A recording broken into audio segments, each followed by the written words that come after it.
a esa juventud militar, a esa juventud venezolana, a esos ciudadanos y ciudadanas que cada día luchan por tener algo que comer, por tener un medicamento, por tener algo o una vida digna de un venezolano. Es triste que hoy, con un país con tanta riqueza, estemos en una situación en la que estamos. En mi casa pasan hambre, mientras que los altos mandos y ese gobierno corrupto están disfrutando de todo nuestro sufrimiento. Somos nosotros la única forma de que este gobierno esté en pie. Yo sé que todos y la mayoría piensan igual que yo, pero no tenga más miedo, salga a luchar. Yo estoy asumiendo mi consecuencia. Espero que mi padre y mi madre me puedan perdonar, y todos aquellos seres queridos, pero yo no aguanto más, yo no quiero más. Quiero una nueva Venezuela. Muchos dicen, antipatria, que entregamos la patria a otro gobierno. No, mi amigo. Hay que aceptar una ayuda si sabemos que la necesitamos. Hay que aceptar la ayuda. Hay que aceptar otro gobierno. Lo asumo con total responsabilidad. Lo asumo con total firmeza de un gobierno que no sirve, de un gobierno que hay inseguridad, hambre, pobreza. Yo quizás pierda mi carrera, mis 4 años de formación, licenciado en ciencias militares, pero no, me aguanto más. No, digo que no, ya no. Militar venezolano, únete a mí, a mi pensamiento revolucionario, porque la revolución no es un gobierno, revolución es un cambio, revolucionarse a una dictadura. Yo no quiero más. Así estamos abriendo con el mensaje del teniente de la Guardia Nacional, Esteban Sandoval. Esto es de las últimas horas. Así iniciamos el recuento del análisis de lo más destacado de las últimas 24 horas en Venezuela y el resto del mundo a través de YouTube Bravo 24, Voz de la Democracia y la Libertad. Les recuerdo, mi Twitter es Napoleón Bravo, todo en minúscula y pegado. El Instagram es Napoleón Bravo Oficial. Los domingos pueden escuchar y lo pueden ver la dirección en mi Twitter. Ahí tienen ustedes la dirección y en el Facebook también, para escuchar Gente en Ambiente. La producción general de este espacio es de quien les habla, Napoleón Bravo.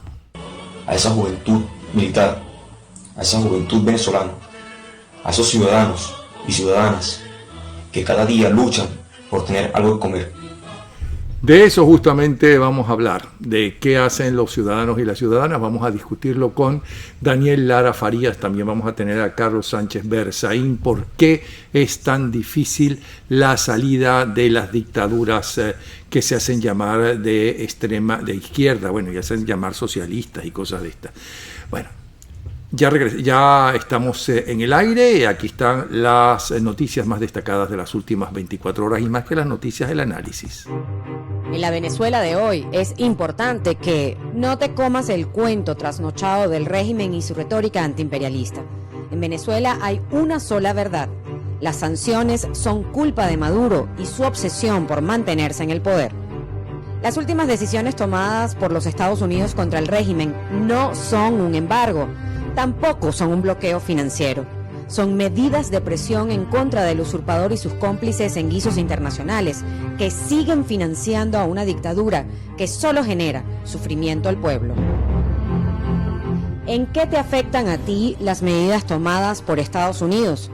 Salvo que seas un enchufado, en nada. Y aquí es donde debemos ser voceros de la verdad. La decisión tomada por Estados Unidos establece excepciones que permiten al régimen, si les importara la vida de los venezolanos, importar alimentos, medicinas, insumos y material médico, hasta semillas agrícolas y todo lo que se necesita para aliviar el sufrimiento de los venezolanos. Las remesas que envían los venezolanos en el exterior a sus familias en Venezuela tampoco se ven afectadas por estas medidas de Estados Unidos. No te dejes engañar. Si hoy te falta el agua, no es culpa de Trump. La destrucción de nuestra moneda y la hiperinflación no es culpa de ningún imperio. La emergencia humanitaria compleja no es culpa de las sanciones. El culpable de las sanciones y del aislamiento de Venezuela es Nicolás Maduro. Según CNN, Donald Trump promueve la teoría conspirativa de Epstein-Clinton. Trump compartió un tuit de un comediante en que se afirma sin evidencias que Bill Clinton y Hillary Clinton fueron responsables de la muerte de Epstein. Como ustedes saben, se ahorcó, él está siendo acusado de que inclusive no solamente él, sino gente muy conocida, él le ofrecía niñas menores de edad para actos sexuales. Por otro lado, en Guatemala se juega la segunda vuelta, lo mismo que en Argentina hay un intento justamente de conocer cómo van a ser esas elecciones generales, y en Paraguay el presidente declara ante los fiscales sobre el polémico pacto energético con Brasil. Estas son algunas de las noticias. Vamos a ver qué a esta hora. Vamos a ver cuáles son las más destacadas por NTN 24. Son: régimen de Maduro rechazó la hipócrita lista de Trump sobre el narcotráfico. El presidente estadounidense debe enviar anualmente un memorando al secretario de Estado en el marco de las asignaciones de gastos, en el que se identifican a los principales países de tránsito y producción de droga, donde en el caso latinoamericano tanto Venezuela como Bolivia son los que quedan peor parados. Por otro lado, Argentina, ensayo general para las próximas elecciones presidenciales a lo largo del domingo. La absolución del expresidente Martinelli dejó en cuestionamiento la justicia panameña. Lo bueno de Martinelli es que ahora va y esperemos que lo haga, a acusar judicialmente, llevar a juicio a las personas que lo denunciaron a él sin aparentemente las pruebas suficientes. Creo que eso es muy importante y que la dirigencia política debería hacer eso para no seguir embarrándose todos unos contra otros. Creo que realmente eso sería muy importante. Bueno, aquí tengo a el señor Lara Farías desde el exilio allá en Alemania. Por cierto, hablando de exilio y demás, y de tiranos y de dictaduras y de persecuciones, ayer me estaban recriminando que yo puse de la tiranía solamente 40 años y en realidad los tiranos de Cuba tienen 60 y que me había comido los 20 primeros años. Qué casualidad que cuando se estaba celebrando el régimen los 20 primeros años, yo fui a Cuba a entrevistar a Fidel Castro. Efectivamente, desde el año 59, primero fue una dictadura y luego se convirtió rápidamente en una tiranía. Pero yo fui a entrevistar a Fidel Castro, que no podía salir de Cuba después de la entrevista. Yo salgo gracias a que el embajador de Cuba en Venezuela, Norberto Hernández, estaba para felicidad mía en Cuba, y él es el que me lleva al aeropuerto, se mete conmigo en el avión. Todavía pensaba que en el avión podían hacerme algo y como había que echar gasolina en Panamá, él me dice, vamos a bajarnos aquí para llegar primero que en el avión, que era un charter, por cierto, de un montón de venezolanos. Y entonces nosotros llegamos como 4 horas después, pero bueno, que los venezolanos. Pero yo le pregunto, me acuerdo a Castro, por aquí pasó Santiago Carrillo, que es uno de los fundadores, los creadores del eurocomunismo. Una de las bases del eurocomunismo es que la dictadura del proletariado no se justifica cuando el proletariado no solamente está en el poder, sino que maneja el poder. Usted ya tiene 20 años y está celebrando 20 años en el poder. ¿Hasta cuándo usted justifica su dictadura? Ahí se formó el gran lío. Fueron 3 líos bien fuertes, pero bien interesante la cosa. Pero Fidel Castro, es verdad que también Franco, de la otro extremo, de la extrema derecha, murió en su cama, ¿okay?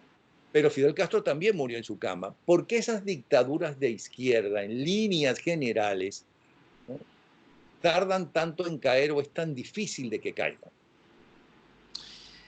Mira, yo creo, Napoleón, que no se trata ni de que sea una dictadura de izquierda o de derecha, ni siquiera de que sea una dictadura militar. Yo creo que los países hispanos, incluyendo España, llevan por dentro lo que decía en su carta de suicidio este señor que fue el director histórico de la revista Bohemia. De Bohemia, sí, que vivió en Venezuela después, sí. Es correcto, cuando él se suicida, él deja una carta y dice que, citando a otro autor, que cuando los pueblos no tienen valores llevan en sí mismos su propio tirano. Y esa frase a mí me pareció bien particular, porque él lo decía haciendo un mea culpa, él diciendo, yo soy uno de los culpables de que Fidel esté allí. En efecto, cuando tú revisas la forma como se relaciona el español con el poder, te das cuenta de que es la misma forma como se relaciona el hispanoamericano con el poder. Bueno, pero entonces, ¿qué me dices de todos los países que tenían la bota soviética cuando la Unión Soviética? Ese es otro tema. Ah. Esa es otra cultura. Allá hay otras variables que también son analizables. Pero en el caso de Hispanoamérica, o sea, es una cosa que tú te das cuenta como el tema inclusive lo tenemos en la literatura, lo que escribió Miguel Ángel Asturias en el libro El Señor Presidente, por ejemplo, de esa característica del caudillo rural, del tirano malsano, dinástico centroamericano, que podrían ser los Somoza, pero que podría ser Trujillo, o podría ser Gómez, que también murió en su cama. Entonces, cuando tú revisas esas particularidades de estos tiranos, de los Duvalier y de todo, te das cuenta. A Trujillo lo mataron. A Trujillo, bueno, pero se murió en el poder. Bueno, sí, lo mataron en el poder. Exacto. Pero murió siendo presidente, siendo dictador, siendo tirano. Okay, Papadoc Duvalier murió en el poder y dejó a su hijo. Los Somoza fueron 3. Y así. Yo creo que todo esto pareciera que es que nosotros tenemos, los hispanoamericanos, un problema grave que se acentuó con la independencia. Yo creo que nosotros somos los hijos, sentimos que somos unos hijos pródigos, unos hijos perdidos, ¿verdad? Y necesitamos un papá que gobierne. Es lamentable, pero es más, revisa la relación del ciudadano con sus gobernantes y es prácticamente una relación de padre e hijo. O sea que inclusive no puedes criticarlo. Inclusive. Te voy a dar la razón porque antes de la llegada de Chávez al poder, por cierto, y no voy a mencionar los nombres porque es gente sumamente conocida y eran, porque muchos murieron y son los que viven, muy amigos nuestros, grandes intelectuales, grandes artistas.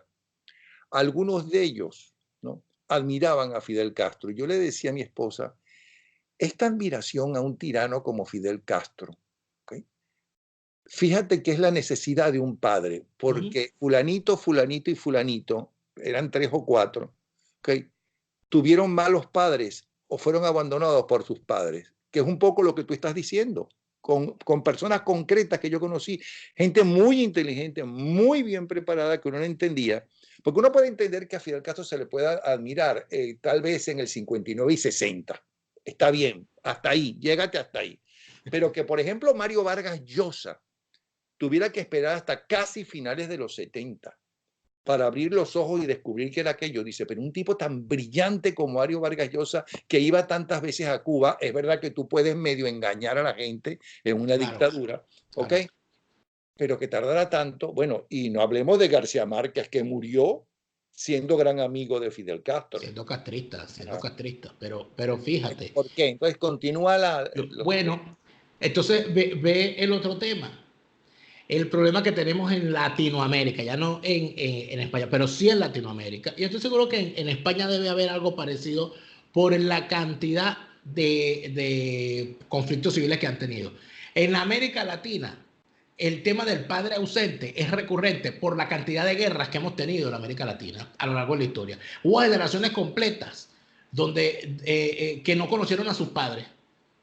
En Latinoamérica eso era común. En Venezuela, en la Venezuela de inicio del siglo XX, la gran mayoría de la población no conocía a sus padres porque o se habían muerto en alguna guerra, o se los había comido el hambre, o se habían ido para algún otro sitio. La familia como tal, constituida como eso que llamaba la Constitución del 61, que a ti no te gusta y a mí sí, el núcleo fundamental de la sociedad, de padre, madre e hijos. A mí no te pongas como los tuiteros, por favor. Se ve que vienes de un partido político. Diga y no determine si me gusta o no me gusta la del 61.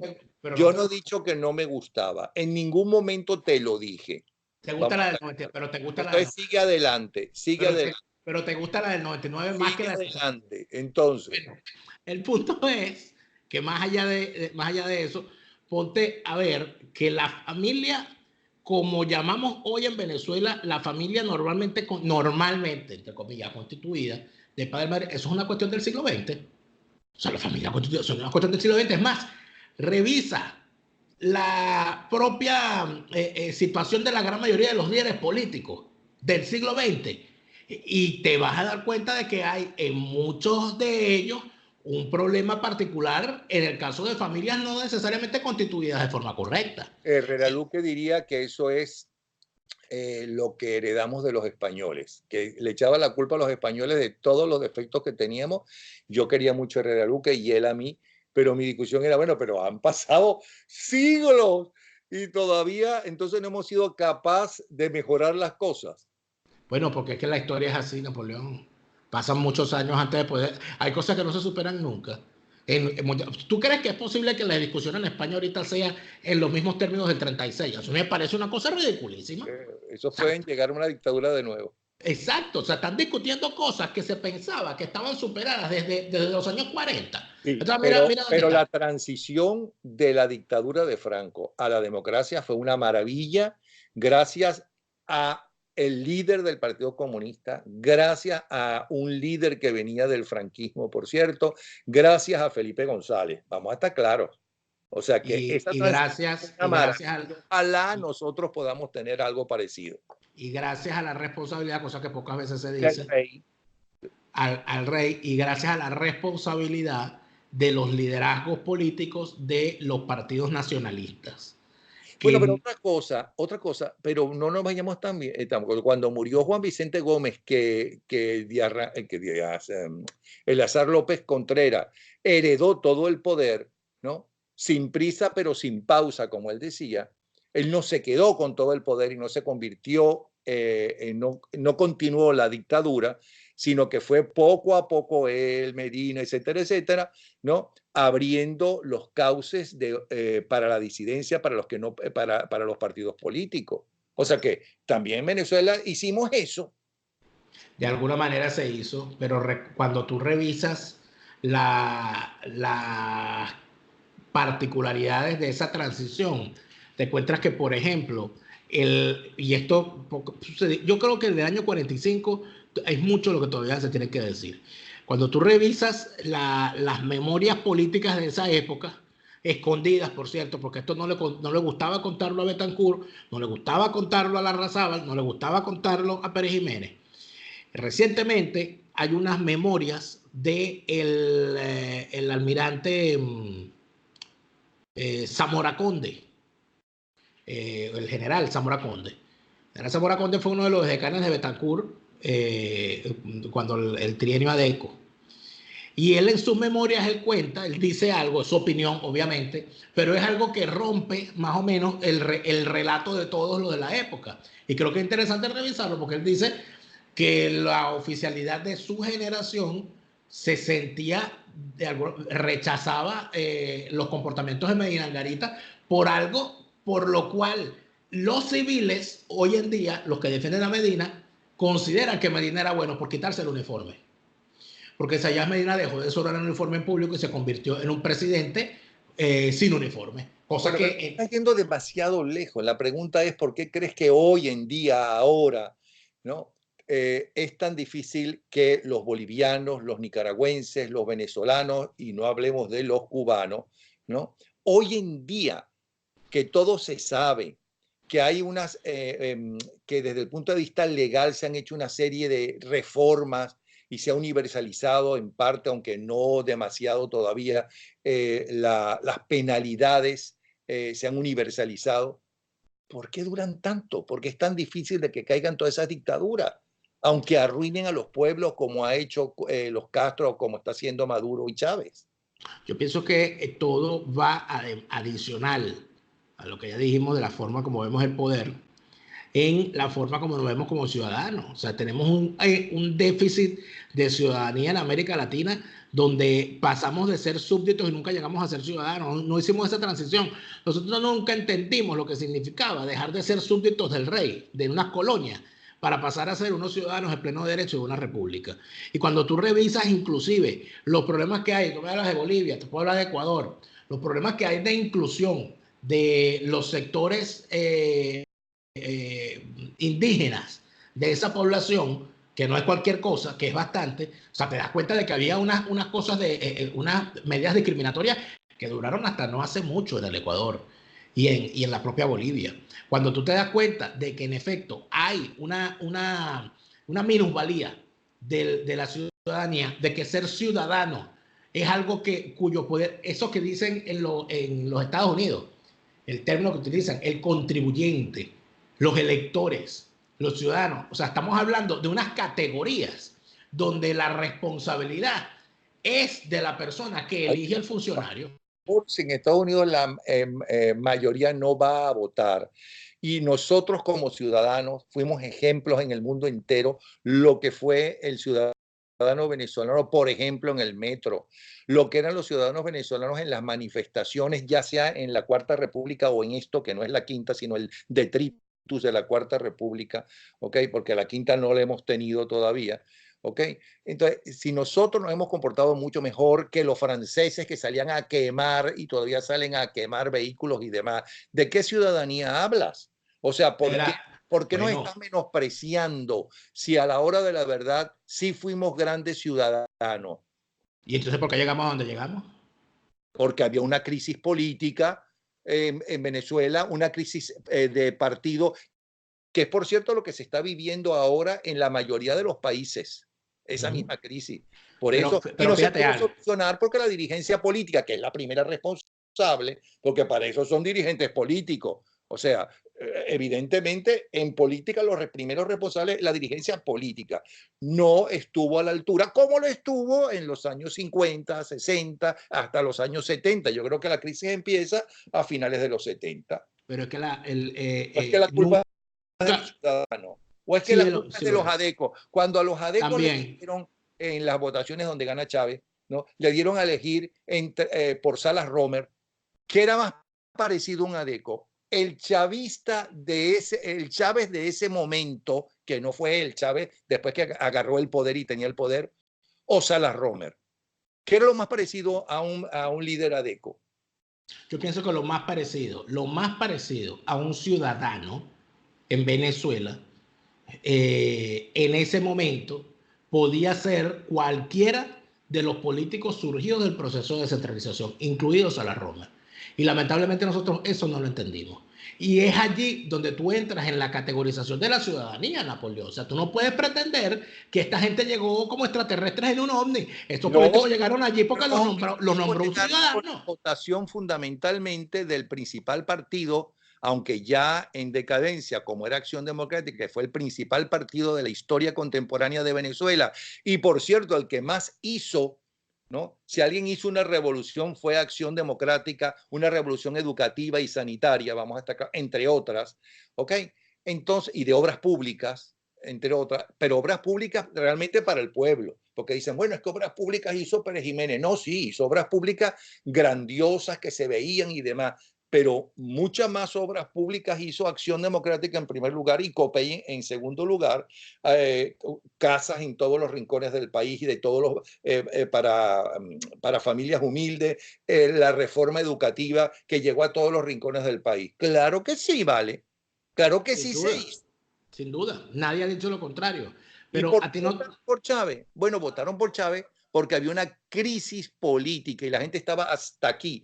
Y porque los propios que se llenaron de mierda fueron los propios dirigentes que iban a los medios de comunicación a insultarse y a acusarse entre ellos. Recuerda aquella campaña del MAS electoral que decía, si los adecos son lo que dicen los copellanos y los copellanos son lo que dicen los adecos, ¿vas a seguir votando por ellos? Vota por el MAS. Pues no votaron por el MAS, votaron por Chávez, que era el flautista de Amelín, que era bueno, un poco lo que pasó aquí con Trump, un poco lo que pasó en Estados Unidos con Trump, que empezó a acusar con base, por cierto, al igual que Chávez acusaba con base, ¿no?, los errores de la dirigencia republicana y democrática y de los demócratas. Bueno, y votaron por Trump y allí votaron por Chávez. Pero el planteamiento de fondo, más allá de por quién votaron, está en la responsabilidad del que votó y qué tenía en la mente el que fue a votar. Espera un momentico, yo voté y lo voy a decir por primera vez. Yo voté por Salas Romer y le dije a Chávez en su cara que no iba a votar por él porque no votaba por militares, porque para mí un militar en el poder es el fracaso de la sociedad civil. Y eso no quiere decir que Eisenhower o De Gaulle hicieron excelentes trabajos, vamos a estar claros, y eran necesarios en ese momento, venían de la Segunda Guerra Mundial. Entonces, pero vamos a tener claro, a un pueblo que le han dicho los adecos, que le han dicho en esa peleita que tenían política, porque Rómulo Betancourt y Rafael Caldera eran amigos, vamos a estar claros, y quien apoya la necesidad de otro partido importante fue Rómulo Betancourt, que apoyó a Copey como partido, ¿ok? Le dijeron a los militantes que los copellanos eran la derecha, la extrema derecha, que Caldera le había caído a golpes al caricaturista y no sé qué, no sé cuánto. Y entonces, ¿a quién ponen? Primero el despelote, unos a Irene Sáenz, y después la quitan, los otros que si al viejo Alfarucero, y después lo quitan y ponen a Salas Romer. Y Salas Romer, que no tenía ningún ángel y que no quería ir a los medios de comunicación en su campaña, cosa absurda, porque nos costó muchísimo que fuera, las veces que fue, ¿ok? Y Salas Romer representaba algo parecido a Caldera. Vamos a estar claros, un hombre serio, sin ángel, parco en palabras y demás. En cambio, el otro era un animal político, ¿no? Entonces, claro, votaron por Chávez, los pocos que votaron, porque a todo esto mucha gente cree que arrasó en las elecciones. Claro, ¿no? pero Napoleón, fíjate lo siguiente, tú que tuviste oportunidad, yo en realidad no, es muy poco lo que yo he logrado escuchar y ver de su viva voz de Jovito Villalba. Hay muchísima gente que a mí me dice, tú me corregirás, que Jovito Villalba era el mejor orador de su tiempo, sí, y que era un tipo que la gente no iba a votar por él, pero iban por lo menos a escucharlo porque entendían que el discurso de Jovito Villalba era algo importante, pero la gente no votaba por él. Entonces, el que se pueda conectar un orador con alguien, que lo identifiquen como alguien chévere, etcétera. Hemos visto miles de candidatos como eso, pero no llegan. Entonces, ¿dónde está la razón? ¿Tú sabes dónde creo yo que empezó toda la desgracia que nos terminó en el chavismo? Sinceramente, y lo he pensado bastante.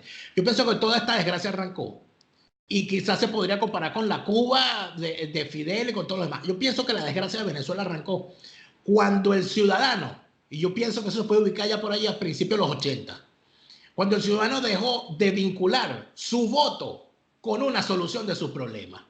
Cuando la gente empezó a ver que la delincuencia crecía y que votara por quien votara, eso no cambiaba, decidió poner una reja en su urbanización y encerrarse y poner una garita y pagarle un vigilante y comprarse una pistola en vez de salir a reclamarle a un gobierno responsable que mejorara la situación de la seguridad. Porque total, ¿para qué voy a votar si igual van a ganar los adecos o los copellanos? Eso se escuchaba, eso la gente lo decía, pero si igual van a ganar los adecos o los copellanos. Y la gente decía que no quería meterse en política, que la política era una porquería, que no querían saber nada de política, sí, yo me acuerdo. Exactamente, allí cuando el ciudadano renunció a lo que debería ser la gran conquista de la sociedad venezolana después de la independencia, que fue la conquista del voto universal, directo y secreto en la 45.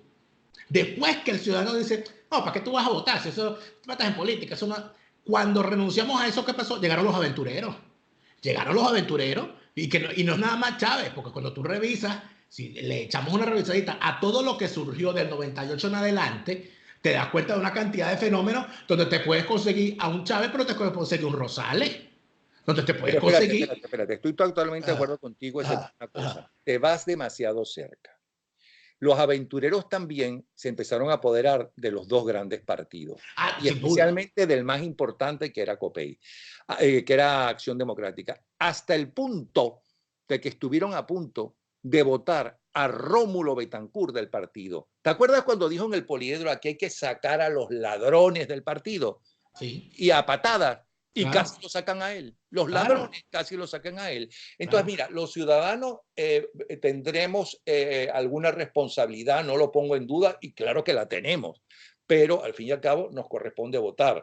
Pero la primera responsabilidad, la más fuerte, es que los partidos políticos dejaron de tener buenos dirigentes y de estar al día. No. Fíjate, además de esto, otra cosa, que lo viví yo cuando fui militante de partido. Y te lo digo, además de eso, militante de partido fuera de Caracas y activista. Yo, Napoleón, cuidé mesa electoral desde los 18 años y yo voté por primera vez en el año 98 las elecciones de Chávez, las primeras. Yo desde 18 años yo estuve en política, estuve cuidando mesa. Y en todas las elecciones posteriores igualmente, hasta que me retiré del activismo político, siempre estuve en mesas electorales, siempre estuve cuidando votos, siempre estuve haciendo campaña en los barrios, porque eso es lo que hacía en la zona donde yo estaba. ¿Y qué me dices con eso? Bueno, yo recuerdo lo que significaba para mí a mis 18, 19 años, siendo un estudiante universitario, entre mis compañeros, que yo fuese activista político. Eso es un bicho raro. O sea, bueno, pero eso, ¿y qué se fue en eso? O sea, una cosa de que ser político era la cosa más deleznable, de que buscar cambiar las cosas a través del voto era una cosa horrible. Eso por un lado. Por el otro lado, había otra situación. Pero puedo hacerte una acotación a eso. No? Ya que tú hablaste de tu experiencia personal. Mm. Tú conoces la mía con Acción Democrática. Tú conoces cuando fui a una seccional de Acción Democrática a decirle, bueno, yo estoy interesado en saber esto. Yo tenía como 18, 19 años también, porque mi familia, no sé qué, no sé cuánto. Y yo quisiera antes que llevarme literatura, comprar las bases, la ideología, no sé, y se rieron en mi cara y empecé a entrevistar a la gente y a hablar con los amigos. Mira, ¿y por qué tú estás en COPEI? ¿Y por qué tú estás en AD? ¿Y por qué tú estás en tal? Y casi todos estaban, bueno, porque mi familia, y no sé qué, hasta que un amigo mío, que tú sabes quién es, que no lo voy a mencionar porque es muy conocido, ok, y ya murió, y qué importa porque fue el más honesto de todos, me dijo, yo estoy en AD porque es un negocio. ¿Qué tal? Bueno, yo no estuve en AD porque fue un negocio. Porque si lo hubiese estado, por eso quizás todavía estaría. Viéndolo bien. ¿Qué lo estás diciendo tú? Lo digo con toda responsabilidad. Yo en la Acción Democrática, a mí nunca me dieron un centavo, más bien tuve yo que ponerle mi dinero. Pero últimamente sí tenían que dar dinero para que pagaran los afiches y demás en todos esos partidos políticos, sí, porque claro, ya no se creía en nada. Claro, pero fíjate tú algo. ¿Cuál era el problema? Que yo me daba cuenta la exigencia que la sociedad le hace a los políticos. Y la ciudadanía no entiende. Cuando yo veía cada vez que había un fraude, o sea, siempre con Chávez, que yo veía que salían las acusaciones de fraude y toda la desgracia, yo decía, ajá, pero ¿dónde está el ciudadano que fue al que le robaron el voto? El voto no se lo robaron al político, el voto se lo robaron a todo el que votó. Tú no eres ciudadano porque vayas a votar. Tú eres ciudadano cuando te involucras en la defensa de ese voto tuyo. Porque estoy de acuerdo, pero la pregunta es ¿por qué? Porque ya llevamos 26 minutos hablando y estamos como dos pericos. ¿Cómo se llama? ¿Por qué? En resumen, porque tengo que cerrar y queremos escuchar ahora a Berzaín. ¿Por qué crees tú que las dictaduras, especialmente esas que se llaman de izquierda, ¿no? Que para mí no son ni de izquierda ni nada, porque lo que pasa en Venezuela no son políticos, es una banda de delincuentes, ¿no? Entonces, ¿por qué duran tanto? ¿Por qué es tan difícil de tumbar? Yo creo que tenemos, como te dije al principio, y con esto cierro, que tenemos un grave problema de comprensión de lo que significa nuestro deber ciudadano. Número uno. Número dos, que no hemos superado el problema, y yo creo que esto es gravísimo, el problema de ver al gobernante. Pero si la gente está desde la época, no sé qué año fue, con mis hijos no te metas, en el 2001, está en la calle. En Venezuela ha manifestado todo el mundo, ¿no? Sí. En 2001 empezaron a salir la gente a la calle y no ha dejado de salir en la calle. ¿Qué más quieres que haga la gente? La gente no puede irse a su casa, Napoleón. Cuando la gente salió con mis hijos no te metas, con mi PDVSA no te metas y con todo lo demás, y lograron sacar a Chávez, se fueron a su casa. Cuando vieron a Carmona en televisión, todo el mundo lo aplaudió, hasta 2 días después que lo tumbaron. Esa es la realidad. Nosotros la queremos dejar como ciudadanos todo al político. Nosotros somos los dueños del país, somos los ciudadanos, no los políticos. No, nosotros tenemos que entender eso. Y le echan la culpa a Carmona de que ya regresó. No, pero es que alguien dijo que eso lo hizo Chávez a propósito.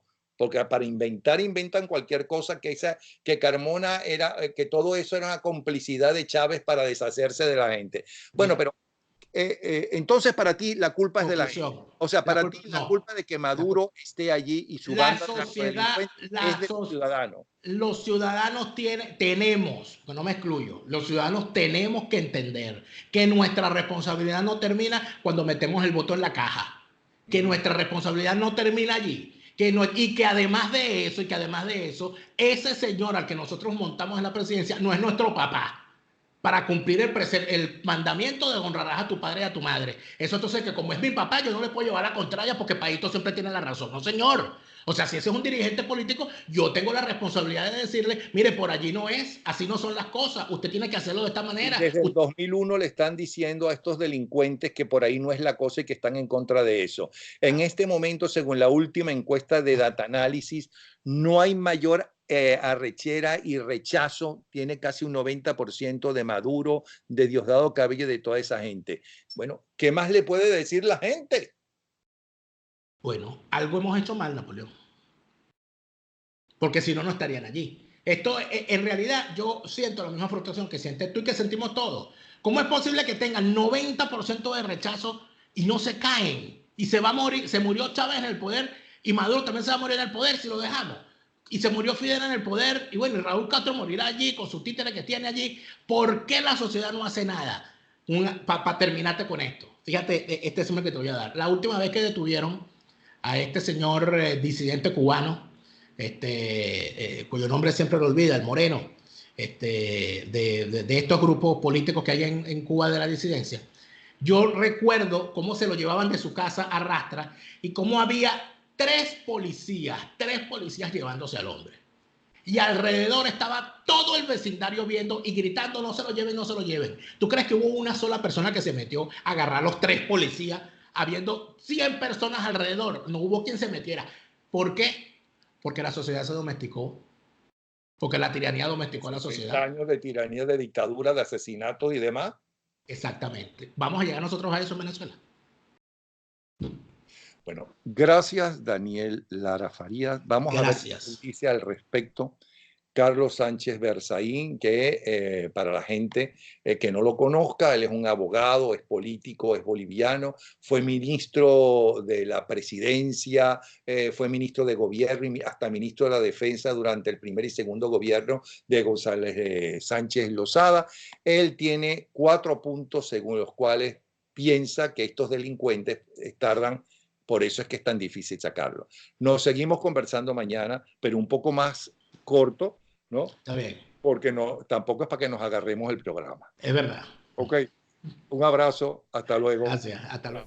La pregunta es, ¿por qué, pese a la lucha de los pueblos, a la solidaridad internacional, al reconocimiento de la situación por varios países, al cambio de opinión en el seno de la Organización de Estados Americanos y en otros organismos internacionales, los regímenes dictatoriales de Cuba, Venezuela, Bolivia y Nicaragua no caen?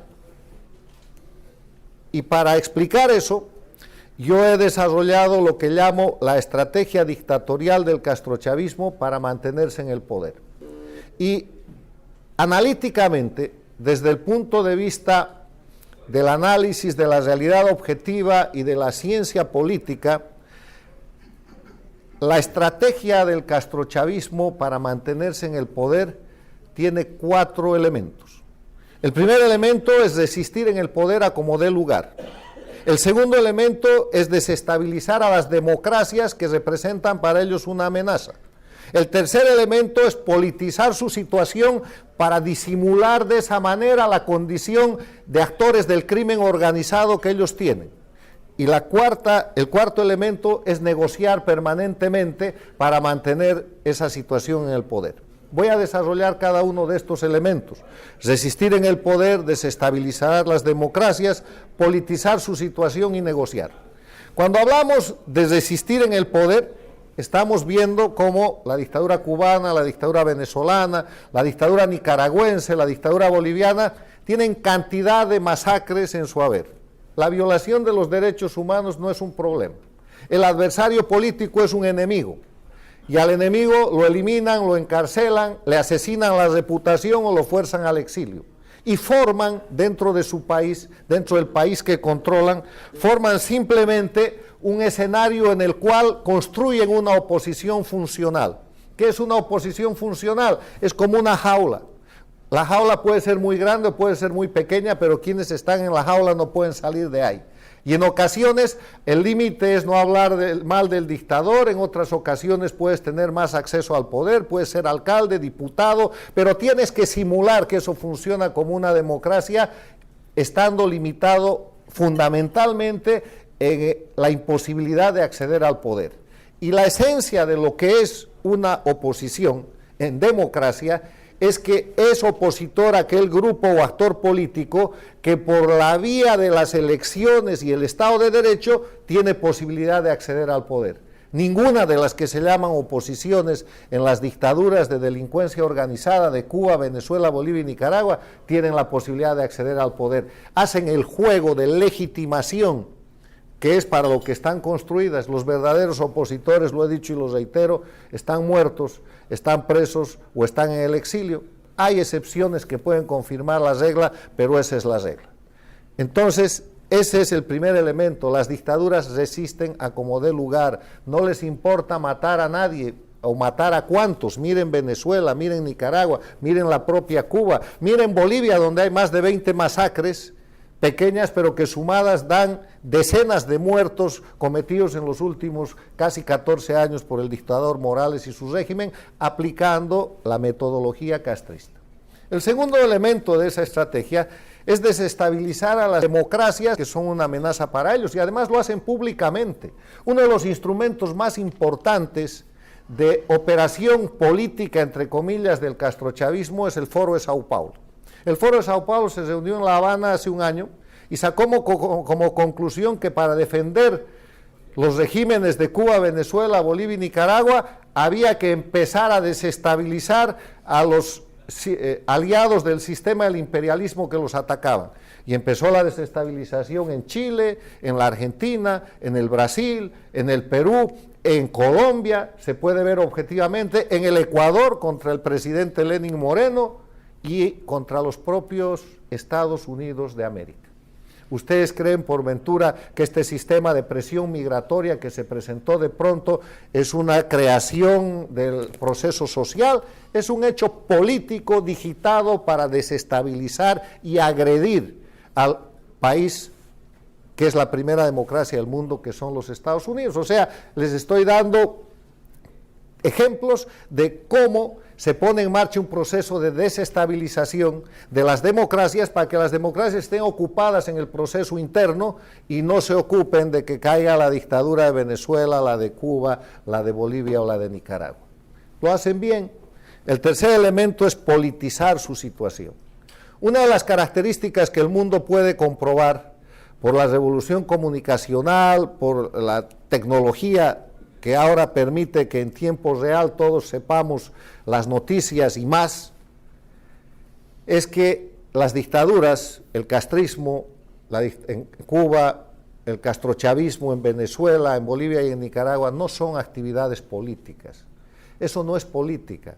La política es una actividad que tiene como características, entre otras, el servicio al pueblo, la elección por el pueblo, la rendición de cuentas, el carácter temporal de la función pública.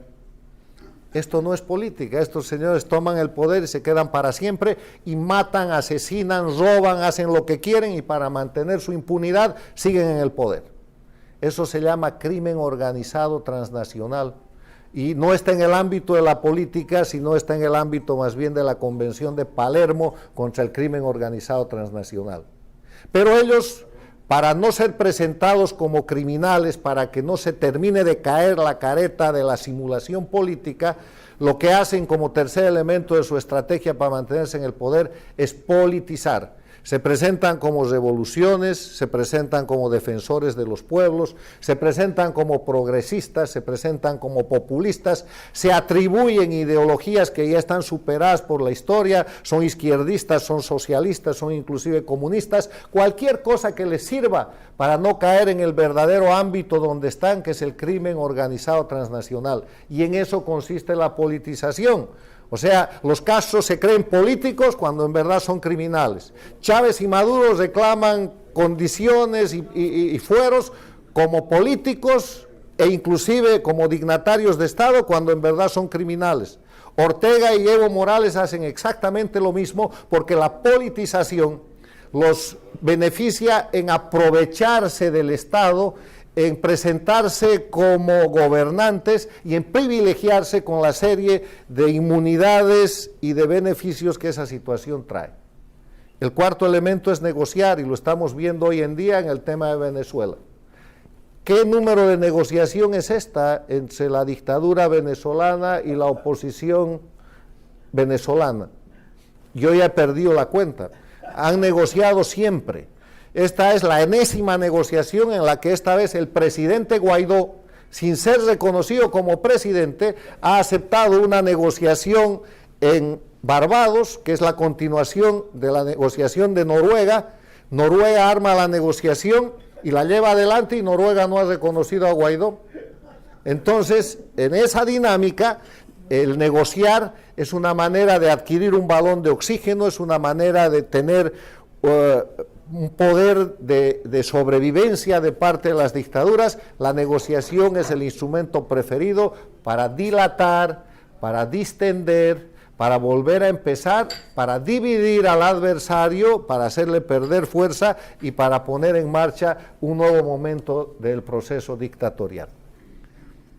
Esa es la estrategia, es muy sencilla y funciona en Cuba desde hace 60 años, en Venezuela desde hace 20 y en los otros países, en Bolivia y Nicaragua desde hace casi 14. Bueno, esto es parte entonces de lo que disertó Carlos Sánchez Berzaín. Son 4 puntos entonces bien interesantes. Dentro de 24 horas volvemos a estar con ustedes con el análisis de la situación.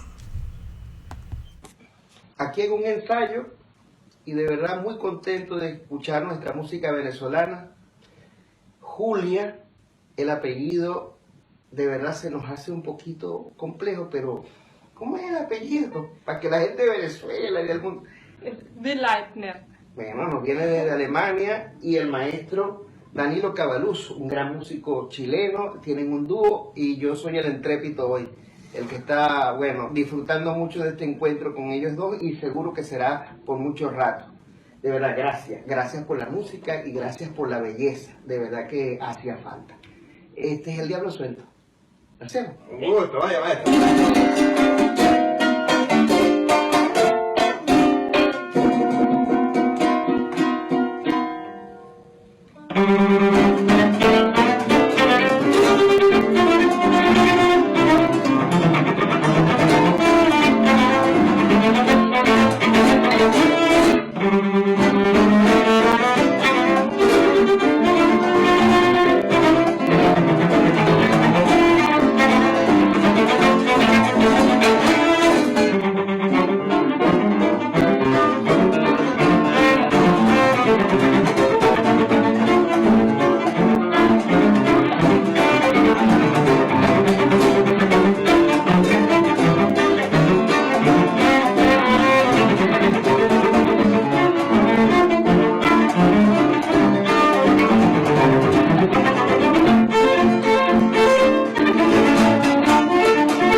Ah.